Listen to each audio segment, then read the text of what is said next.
अल्हम्दुलिल्लाहि रब्बिल आलमीन वस्सलातु वस्सलामु अला अशरफुल अंबियाइ वल मुरसलीन। अस्सलामु अलैकुम व रहमतुल्लाहि व बरकातुहू। दोस्तों, मैं उस मालिक की तौफीक से फिर आपकी खिदमत में हाजिर हूँ, अल्लाह और अल्लाह के रसूल का पैगाम लेकर। जवानों, गौर करना उस मालिक ने क्या इरशाद फरमाया, हमारे नबी का क्या फरमान है।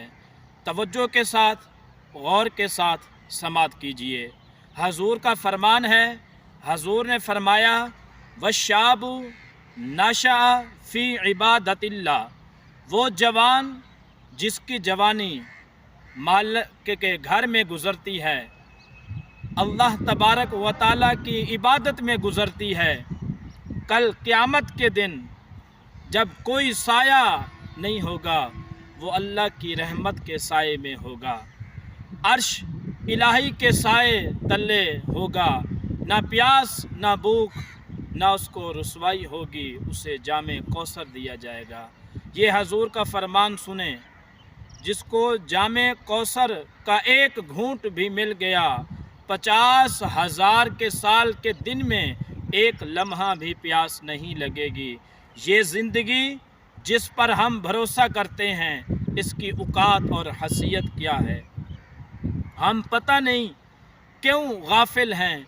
हमने कभी इस पर गौर और कभी सोचा ही नहीं कि हम थोड़े से मुख्तसर ज़िंदगी है, हम थोड़े से अरसे को खूबसूरत बनाने के लिए और रंगीन बनाने के लिए और पुरअसाइश बनाने के लिए उस ज़िंदगी को बर्बाद और तबाह कर लेते हैं।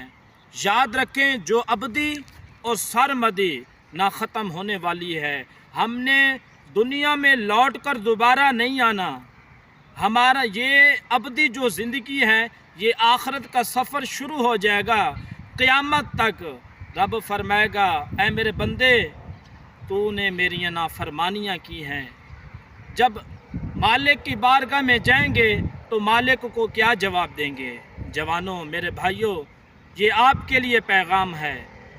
आएँ उस मालिक जिसने हमें इस दुनिया पे तख्लीक किया है, आएँ इबादत में वक्त गुजारें, इबादत में टाइम दें, अल्लाह की इबादत करें, ज़िक्रुल्लाह करें, ज़िक्र इलाही करें। उस मालिक जिसने हमें पैदा किया है, उसकी रज़ा के लिए रब के घरों को आबाद करें।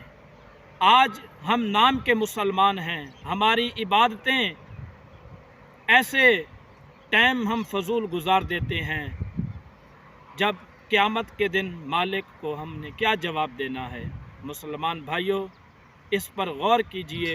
छोटा सा पैगाम मालिक की रज़ा के लिए सुने और आगे फैलाएं।